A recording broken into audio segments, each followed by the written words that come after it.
நீங்களே ஆரம்பிங்க. 40-50 வருஷமா உங்க 2 ஊருக்கும் பகைங்கிறது எல்லாருக்கும் தெரியும். ஒருத்தரை வெட்டிட்டு சாகும்போது கூட நாங்களும் தலையிடல, நீங்களும் எங்க கிட்ட வரல. ஆனா இன்னைக்கு இதயக்கனி இந்த பஞ்சாயத்து கூட்டி இருக்காப்புல. இந்த சுத்து வட்டாரத்துல வடகர பஞ்சாயத்துக்குன்னு ஒரு மரியாதை இருக்கு. இந்த பஞ்சாயத்தோட தீர்ப்புக்கு யாரா இருந்தாலும் கட்டுப்பட்டு தான் ஆகணும். இதயக்கனி சீனாதான அம்பலத்தோட பொண்ணை தாலி கட்டி கல்யாணம் பண்ணிக்கிட்டா அப்படி. ஆனா அதுக்கப்புறம் எதிர்பாராத விதமா சீனாதான அம்பலம் செத்து போயிட்டாரு. எப்படியா செத்தாரு? இந்த ஊர்க்காரனுங்க தான் அண்ணனை வெட்டி கொன்னானுங்க. பொறுப்பா உங்க அண்ணன் இந்த ஊருக்காரங்க வெட்டி கொன்னாங்க, உங்க அண்ணன் இதயக்கனி அப்பாவை வெட்டி கொன்னாரு. இப்படி பேசிக்கிட்டே போனா இது 40-50 வருஷத்து பிரச்சனை பஞ்சாயத்துல பேசி தீர்க்க முடியாது. இப்ப இந்த பஞ்சாயத்து எது கூட்டிருக்குன்னா தான் தாலி கட்ட முன்னாடி என் கூட அனுப்புன்னு இதயக்கனி கேட்கறாப்ல. நீங்க என்ன சொல்றீங்க? பொண்ணெல்லாம் அனுப்ப முடியாது. வேணா அவன் கட்டின தாலி அறுத்தறான், எடுத்துட்டு போக சொல்லுங்க. எங்களுக்கு ஒன்றும் அறுத்து கட்டுறது புதுசு இல்ல. அதெல்லாம் உனக்கும் பொண்டாட்டிக்கும் பிரச்சனை என்ன பண்ணிக்கலாம். இது வேற. என்னடா மரியாதைலாம் பேசுற? வெட்டுக்கு தாய் பேரா?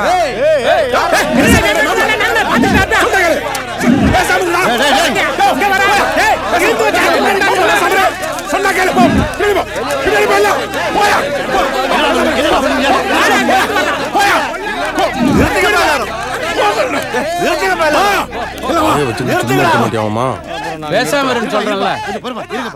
நம்மளுக்கு பேசாம இருங்க. இது உங்க ஊர் கிடையாது.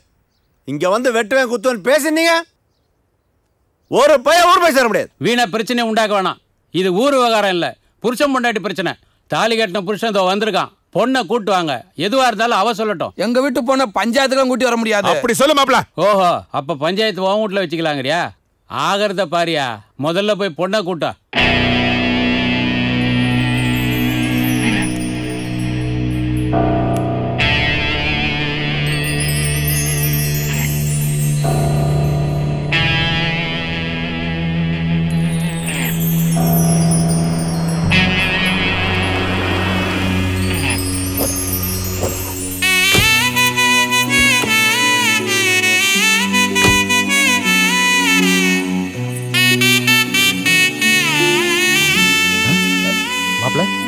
பொண்டாட்டி வந்தாச்சு.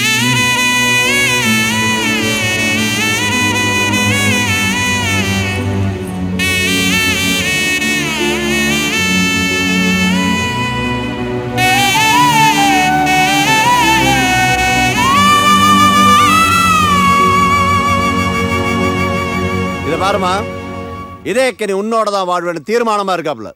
உனக்கு இஷ்டம்னா சொல்லு, போய் இதயக்கனியோட வாழலாம்.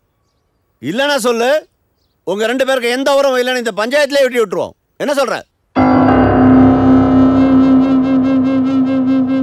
தாமரை, தாலிய கலெக்டாவே மூஞ்சில இருந்துட்டு வாமா. ஏய், நீ பேசாதப்பா, அந்த பொண்ணு சொல்லட்டும்.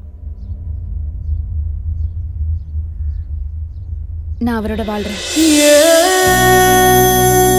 தாமரை, என்னமா சொல்ற? அவன் உங்க அப்பனை கொண்ட கொலகாரமா? அவனோட போய் வாழ போறேங்கிற? ஆளாளுக்கு பேசாதீங்க. ஒன்னாவும் கூட வாழ்றேன்னு சொல்லிச்சுல. நீ கூட்டு போமா. ஓகேயா? ஆத்தாடி, எங்க பொண்ணே சம்மதிச்சாலும் இந்த மாதிரி கொலகார நம்பி எப்படி எங்க பொண்ணு அனுப்ப முடியும்? எதா இருந்தா நியாயமா பேசுங்க. ஏப்பா கனி, உங்க 2 குடும்பத்துக்கும் வெட்டுக்குத்து இருக்கிறதால பொண்ணை தனியா அனுப்ப பயப்படுறாங்க. என்னப்பா சொல்ற நீ? ஏரியா இன்ஸ்பெக்டர் கூட அனுப்புங்க. என் முண்டாட்டி என் வீட்டில் இருக்க வரையும் என் குடும்பத்துக்காரங்கனாலையோ எங்கள் ஊருக்காரங்கனாலையோ அவளுக்கு எந்த ஆபத்தும் வராது. இதுக்கு நான் பொறுப்புங்க. அப்படி நம்பிக்கை இல்லைன்னா வேணா பொண்ணு கூட அவங்க சொந்தக்காரங்க யாரையாவது அனுப்பிச்சி விடுங்க. அட, இதுக்கு மேலே என்ன பண்ண சொல்கிறீங்க? வேணா பொண்ணுக்கு துணையா சொந்தக்காரங்க கொஞ்சம் பேர் போய் அந்த ஊரில் இருந்துட்டு வாங்கயா. இப்படியாவது இந்த 2 பகையும் தீர்தானே பாப்பா. பகையெல்லாம் தீராது. இனிமேதான் கொழுந்து விட்டு எறிய போகுது. எப்படி கொழுந்து விட்டு எறியுதுன்னு நம்மளும் தான் பார்த்துருவோம். ரொம்ப நன்றி பஞ்சாயத்து சார்.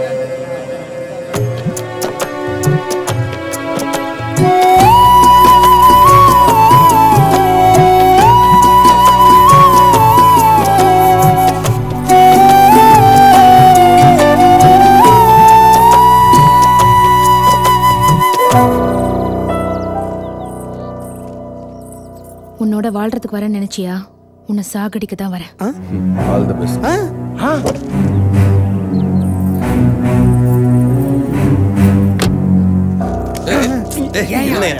அவ உன்னை கொல்லத்தான் வரேங்கிறா, நீ அவளை வீட்டுக்கு கூட்டு போற. ஆல் தி பெஸ்ட்ங்கற. எல்லா பொண்டாட்டிகளுமே புருஷனை கொல்லதான் வர ஆளுங்க. என்ன என் பொண்டாட்டி ஓப்பனா சொல்லிட்டு வர்ற.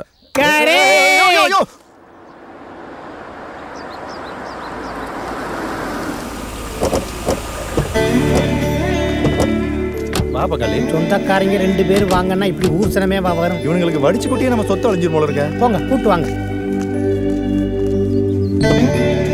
வா தாமரை.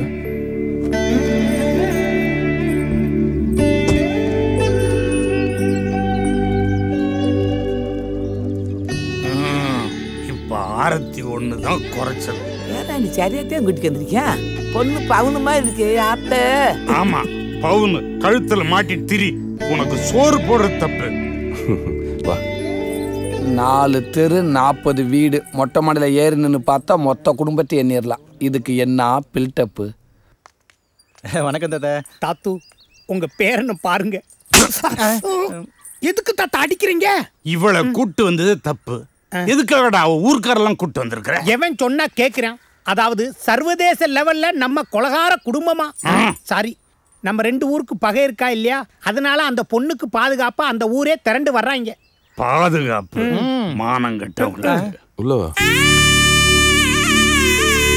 வாங்க ஆசீர்வாதம் வாங்கிக்கங்க. தாத்தா பாட்டி காலில் விழுந்து ஆசீர்வாதம் வாங்கிக்க.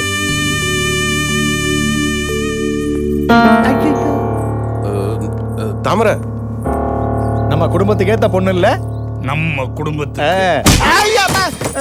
சொன்னா கேக்குறியா? இந்த ஒரு விக்கெட் மட்டும் விழுகாமையே இருக்குது. எங்க போகுது? மிஸ்டர் கௌஷிக். என்னடா? Where is my room? உனக்கு என்ன ஏசி ரூமா போட்டு வச்சிருப்பாங்க? பின்னாடி 4 எருமை கட்டி கிடக்கு, அதுகளோட போய் படு. நான் ஓ ரூமை கேட்கல, ஏ ரூமை கேட்டேன். ஏப்பா நமக்கு என்ன படுக்கிறதா முக்கியம்? நம்ம தாமரை கேத்தானே வந்திருக்கோம். இந்த வெட்டி பயிலோட நமக்கு என்ன பேச்சு? Come on boys. போங்கடா போங்கடா, முதத்தரையா நெல்லுச்சோறு சாப்பிடுங்கடா. எருமை மாடு மேய்க்கிறவனுக்கெல்லாம் இங்கிலீஷ் வேற. பெரிய கருப்பு, உன் வம்சத்துக்கு இப்படி ஒரு கேவலமா? ஈரக்கொலையை அத்துட்டானுங்களே. நம்ம கனியை பார்க்க இந்த பொண்ணு அடிக்கடி சந்தைக்கு வருமா. இதெல்லாம் உனக்கு யார் சொன்னது? என் வீட்டுக்காரர் தான் சொன்னார். நீங்க வேற, உங்க கனி தான் கல்யாண மண்டபத்துக்கு வந்து எங்க தாமரை கிட்ட காதல சொன்னாரு. ஓ, என்னப்பா கனி, குட்டி போட்ட போன மாதிரி இங்கேயும் அங்கேயும் சுத்திட்டு இருக்க? உன் பொண்டாட்டியை தேடுறியா? எல்லாம் ஒன்றும் சென்ட்டீங்களா? 11 மணிக்கு தான் நேரம் நல்லா இருக்கான். அது வரைக்கும் போய் ரூம்ல இரு. ஐயோ, நான் அப்பத்தாவை தேடிட்டு இருக்கேன். நீங்க வேற. கனி, கல்யாணம் ஆனவன பொண்டாட்டியை தேடுறதுல ஒரு நியாயம் இருக்கு. நீ எதுக்கு கிழமைகளை தேடிட்டு இருக்க? சேட்ட காய் நறுக்கிறத விட்டுவிட்டு யார் யார் என்ன பண்றாங்கன்னு நோட் பண்றது.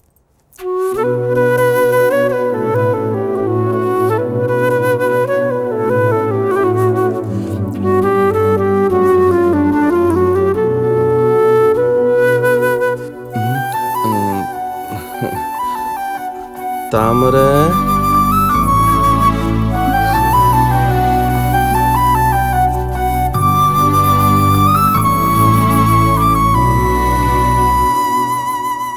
இந்த வீட்டில் இருக்கவங்கள விட இந்த ஃபோட்டோவில் இருக்கவங்க தான் அதிகம். இவங்க யாருக்குமே இயற்கை மரணம் கிடையாது, எல்லாருக்கும் அகால மரணம் தான். இந்த வரிசையில் என் ஃபோட்டோவே எங்கே மாட்டலான்னு தானே யோசிக்கிற?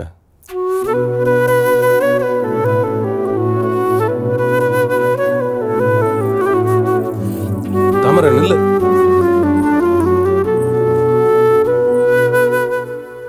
நம்ம 2 குடும்பத்துக்கும் இடையில சண்டை ஆரம்பிச்சது எப்படி தெரியுமா?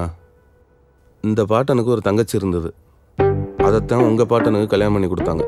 அன்னைக்கு நைட்டு உங்கள் பாட்டன் சாப்பிட்டோன்னே கொட்டைப்பாக்கு கொடுக்க 1/2 மணி நேரம் லேட் ஆயிடுச்சுன்னு கோவத்தில் பித்தளை செம்பு எடுத்து ஓங்கி பாட்டி மேலே எரிஞ்சார். அது பாட்டி தலையில் பட்டு பொட்டுன்னு போயிடுச்சு. கல்யாணம் பண்ண அன்னைக்கே என் தங்கச்சியை கொண்டு விட்டாங்களேன்னு கோவத்தில் ஏன் பாட்டன் ஓம் பாட்டனை கொண்டு விட்டார். பதிலுக்கு ஓம் பாட்டனோட அண்ணன் ஏன் பாட்டனை கொண்டு விட்டார். அதுக்கு ஏன் தாத்தா ஓம் பாட்டனோட அண்ணனை கொண்டு விட்டார். அதுக்கு அவரோட பையன் ஏன் தாத்தனோட தம்பியை கொண்டார். கேட்குற உனக்கே தலை சுத்துதில்ல. ஒரு கொட்டைப்பாக்கில் ஆரம்பித்த பிரச்சனை 40-50 வருஷமா ஒருத்தன் வெட்டிக்கிட்டு சாகுறானுங்க. இப்படி ஒரு கேவலமான ஃப்ளாஷ்பேக் தெரிஞ்ச பிறகுதான் எனக்குள்ள இருந்த பழி வாங்குற எண்ணமே போச்சு. எங்க பாட்டி உங்க வீட்டுக்கு வந்தப்பதான் பகையே ஆரம்பிச்சது. இப்ப நீ எங்க வீட்டுக்கு வந்திருக்க. இந்த பரம்பரை பகை தீர்றதும் தீராததும் இன்னைக்கு ஃபர்ஸ்ட் நைட்ல நீ நடந்துக்கிறத பொறுத்து தான் இருக்கு. முக்கியமான பேச்சு பேசும்போது கிளம்பிடுவாளுகளே.